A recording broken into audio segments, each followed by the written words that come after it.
junto a ele ali, e eu trago para o pastor e os irmãos a saudação do pastor lá e de toda a igreja de Rio Claro. Lucas, capítulo de número 18, e o verso de número 37. Todos acharam, amém? Diz assim: e disseram-lhe que Jesus, o Nazareno, passava. E disseram-lhe que Jesus, o Nazareno, passava. Podeis tomar os vossos assentos, meus irmãos. Meus irmãos, que Jesus Cristo é o Filho unigênito de Deus, todos nós já sabemos disso, e não há dúvida alguma sobre este assunto. O apóstolo Paulo, escrevendo na sua carta aos Filipenses, no capítulo de número 2, ele começa do verso de número 5, ele diz assim que Jesus Cristo, ele aconselha os leitores desta carta a imitarem a Jesus, e ele diz assim que é de sorte que haja em vós o mesmo sentimento que houve em Cristo Jesus, que sendo na forma de Deus, na versão que nós utilizamos, a Bíblia Almeida, ela diz na forma de Deus. Mas na Bíblia da King James, uma das versões mais próximas dos originais, este verso está escrito assim: que sendo de natureza divina, ou seja, Jesus é Deus igual ao Pai. Ele não se faz Deus igual ao Pai, ele é Deus igual ao Pai. E isto já é sabido por nós já temos ciência disso. E a Bíblia diz que o Deus Filho, a segunda pessoa da Trindade Santa, ele encarnou, tomou a forma humana e ele veio aqui na face da terra. E a Bíblia diz que a passagem dele por aqui, houve uma revolução na história da humanidade. Porque a história da humanidade, ela se divide em dois períodos. Tanto é que a Bíblia, que nós, para contarmos o tempo, nós dizemos antes de Cristo nascer e depois de Cristo descer. Porque Jesus foi o marco, ele marcou a história da humanidade. Antes de Jesus, a história da humanidade era uma coisa, e depois de Jesus, a história da humanidade passou a ser outra. A passagem de Jesus por aqui marcou a história da humanidade. A humanidade não foi mais a mesma. E a Bíblia diz, quando nós lemos os evangelhos, a Bíblia nos diz que aonde Jesus passava, as pessoas que iam tendo encontro com ele, ia tendo a história das suas vidas mudadas. As pessoas que iam tendo o encontro com Jesus durante a sua passagem aqui na terra, tinham a história da sua vida mudada. Elas não permaneciam mais as mesmas pessoas, mas tinha a história das suas vidas mudadas. E nesta noite, com a ajuda do Espírito Santo, dentro dos minutos que eu tenho, eu vos quero mostrar algumas coisas que aconteceram com algumas pessoas que tiveram um encontro com Jesus na sua passagem aqui pela terra. Algumas coisas que aconteciam aonde Jesus passava. A primeira coisa é que quando eu vou lendo a Bíblia e eu vou estudando a Bíblia, eu observo que aonde Jesus passava, famílias eram restauradas. Ô irmão, acha que Jesus iniciou o seu ministério em um casamento por acaso? Por coincidência? Ah, tá, não, senhores, havia um propósito nisso. Porque a Bíblia diz que Jesus veio para desfazer as obras de Satanás. E Satanás veio para matar, roubar e destruir. E Jesus veio para desfazer tudo isso. E o Satanás já começou bagunçando, porque, irmão, família é a base da sociedade. Por que nós temos tido uma sociedade doente nos últimos dias? Porque a célula mãe da sociedade, a família, tem estado doente. E isso começou lá no Éden.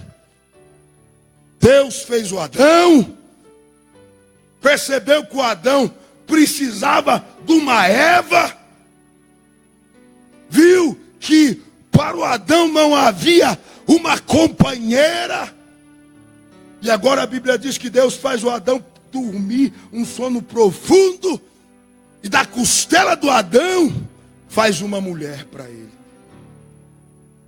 E Deus realiza o primeiro casamento. Coisa linda de se ver.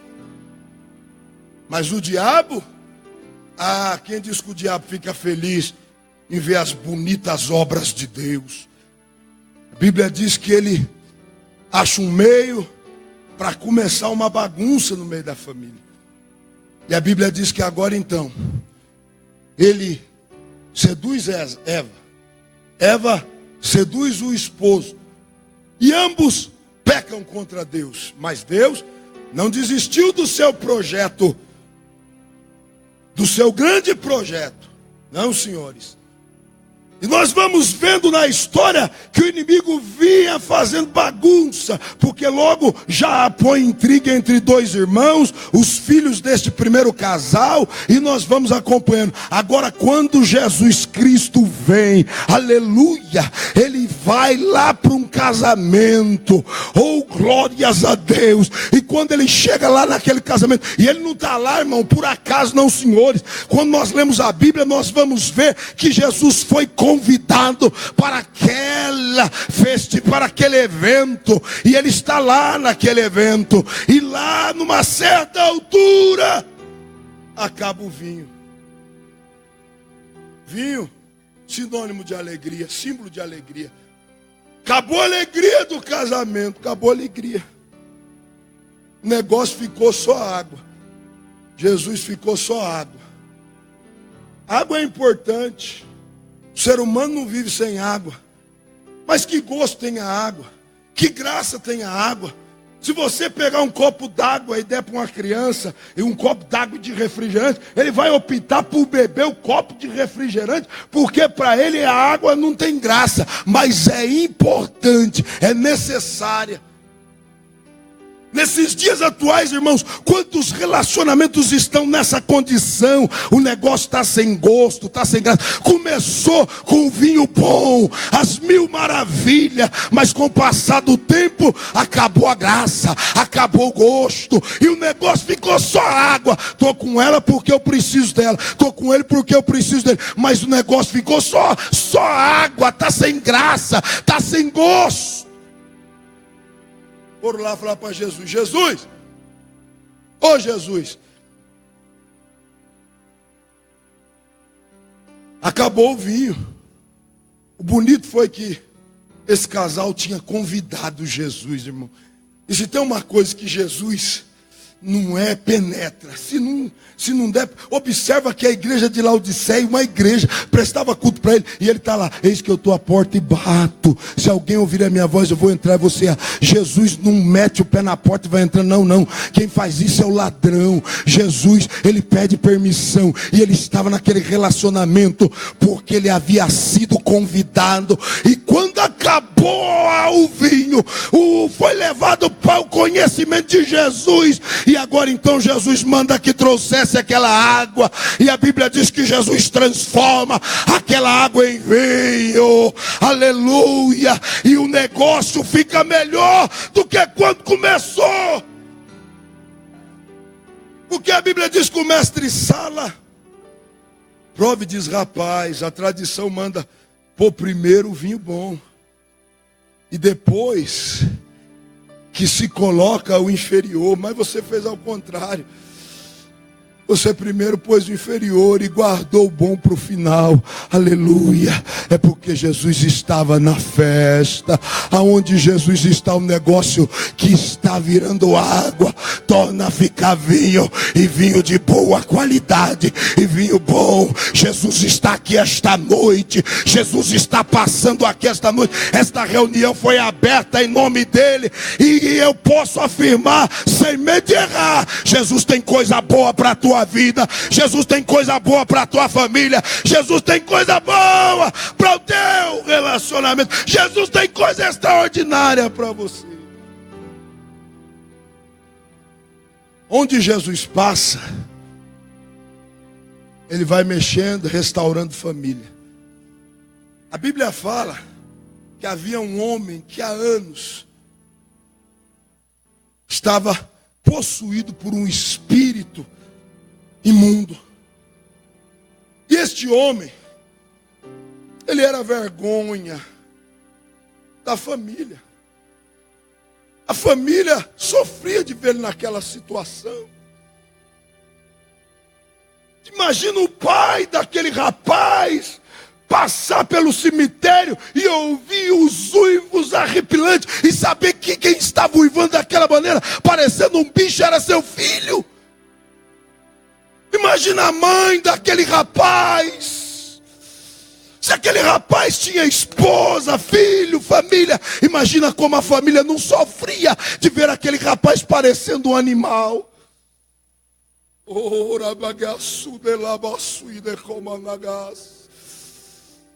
Mas Jesus foi lá em Gadara, ele passou em Gadara, aleluia. E a Bíblia diz que Jesus, quando passou por lá, libertou aquele homem. Agora presta atenção, queridos.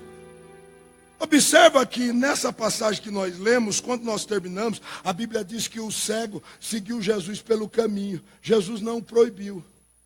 Agora no caso do endemoniado gadareno, ele quis ir, Jesus não. Volta para a tua casa, para os teus, e anuncia como Deus teve misericórdia de ti, como Deus foi misericordioso. Sabe o que é isso, meus irmãos? É honra. O Senhor tinha honra para aquela família. Deus tem honra para a tua família. Deus tem honra para os teus filhos. Deus tem honra para você. Deus tem honra para as famílias da igreja, porque Deus ama as famílias da igreja. Aleluia. Imagina aquele rapaz chegando em casa. No princípio todo mundo assustado. Ele chega e diz, não precisa ter medo, gente. O que aconteceu? Eu tive um encontro com Jesus. Jesus passou lá no cemitério de Gadara e me libertou e mandou vir aqui para casa. Sabe o que significa isso, irmão? Honra. Deus tem honra para nós. Deus tem honra para você. Deus tem honra para sua família. Deus tem honra para sua vida. O diabo veio para matar, roubar e destruir, mas Jesus veio para dar vida. Jesus veio para dar vida e vida com abundância. Quando eu vou lendo, observo que Jesus foi tratando essa área. Irmãos, quando nós lemos a Bíblia, os evangelhos, o que nós vemos de Jesus restaurando filhos? Um pai traz o filho lunático. E Jesus conversando com ele, fala, desde quando acontece? Desde os 12 anos, Jesus, desde pequenininho, desde novinho. E ele tem um espírito que quando pega, ele fica arranjando os dentes, espumando pela boca, e joga ele no fogo, joga na água, porque é isso que o diabo quer fazer, irmão. O diabo quer jogar os nossos filhos na prostituição, nas drogas, nas coisas erradas deste mundo. E aí então o pai leva diante de Jesus. Quando nós vamos lendo a Bíblia, nós encontramos uma mãe, uma uma estrangeira, que agora então a Bíblia diz que ela ouve falar de Jesus. Ela tinha um problema sério. Qual o problema dela? A filhinha dela, que ela tanto amava, estava possuída por um espírito imundo e ficava lá dentro de casa e era um tormento. E ela corre para a presença de Jesus para levar o caso para Jesus. Jesus ama a família. Ora bagaço de labaçu e de canalabas. Cheira balaia labas, che balaço de cana. Ora bagá. Chabalaia labas, baraka labahai. Quando nós vamos lendo a Bíblia, nós encontramos um pai com a filhinha de 12 anos, doente, peste à morte. E ele sai correndo para onde Jesus estava. E chega lá, ele diz: Jesus, vamos para minha casa, que a minha filhinha de 12 anos está para morrer. E Jesus não pensou duas vezes. Veja como Jesus se importa. Aleluia. Deus ouve a sua oração, mãe. Deus ouve a tua oração, pai. Deus ouve a tua oração. Eu sou fruto de orações.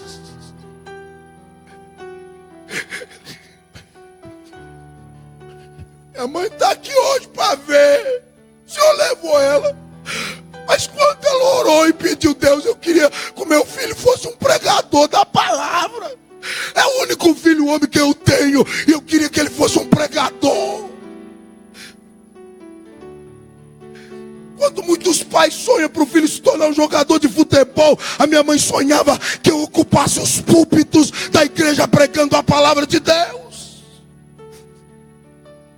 Deus ouve a tua oração, mãe. Deus ouve a tua oração, pai. Deus ouve, Deus ouve, Deus ouve, Deus ouve. Jesus não pensou duas vezes. Ele diz: vamos para tua casa, Jairo, vamos lá. No meio do caminho, os irmãos sabem a história, demorou. E agora então a Bíblia diz que vem os amigos. Amigos que desse tipo nós não precisamos. Não. Você está orando, você está buscando, está pagando preço e eles vêm: para com isso. Você ainda acredita nisso? Você ainda está esperando nisso? Você ainda acha que isso vai acontecer? Você ainda acha que isso vai se tornar uma realidade? Para com isso. Jairo, a filha morreu, vamos embora, deixa o mestre para lá. Mas Jesus sabe, tem valor o clamor de um pai, coração quebrantado na presença dele. Jesus olhou para Jairo e disse: Jairo, continua crendo, não temas, creia somente. Nesta noite Jesus está me usando para estimular a sua fé e dizer: não temas, creia somente. Não temas, creia somente. Não temas, creia somente.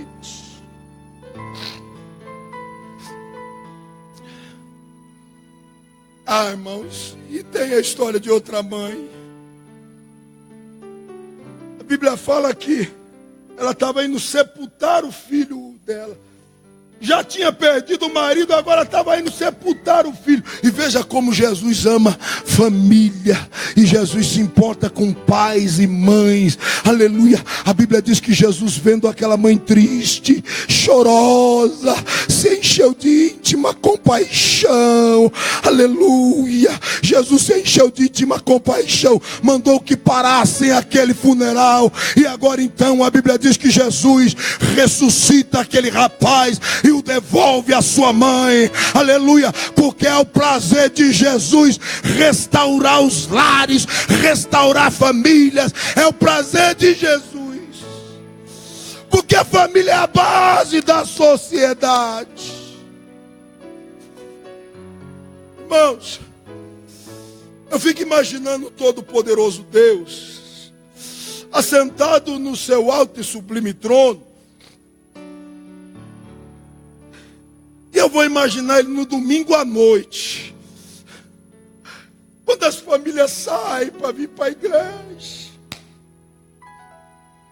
o papai sai, a mamãe sai, os filhinhos vão juntos, e Deus o Todo-Poderoso assentado no trono, eu imagino ele dando aquele sorriso, porque Deus ama a família, Deus tem prazer nas famílias, Deus se importa com a minha família, Deus se importa com a sua família, Deus se importa com os meus filhos, Deus se importa com os teus filhos, Deus ama a família, Deus é o Senhor das famílias.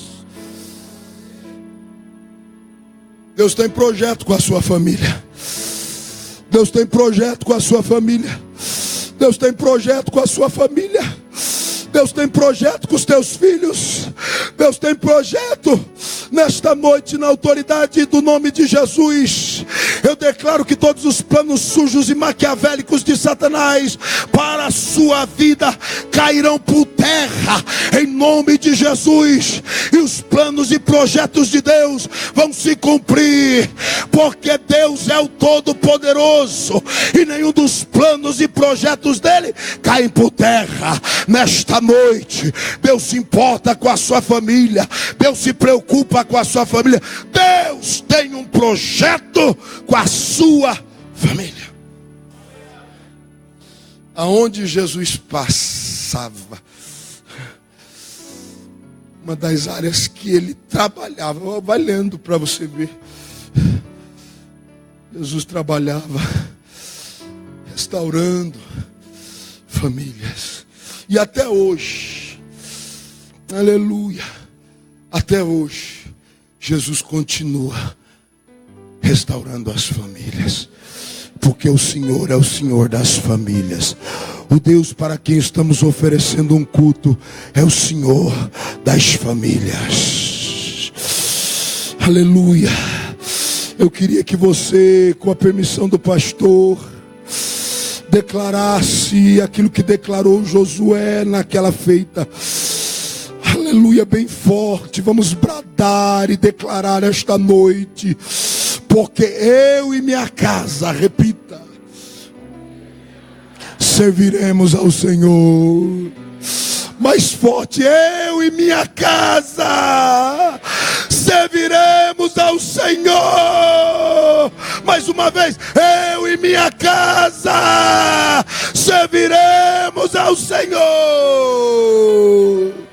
Jesus te ama, Jesus te ama, Jesus te ama. Jesus se importa com você, Jesus se importa com a tua família, Jesus se importa, Jesus se importa. Ele tem projetos lindos para vocês, Ele tem projetos maravilhosos para as vossas vidas. Que Deus em Cristo vos abençoe e que o Espírito Santo continue falando melhor aos vossos corações, em nome de Jesus.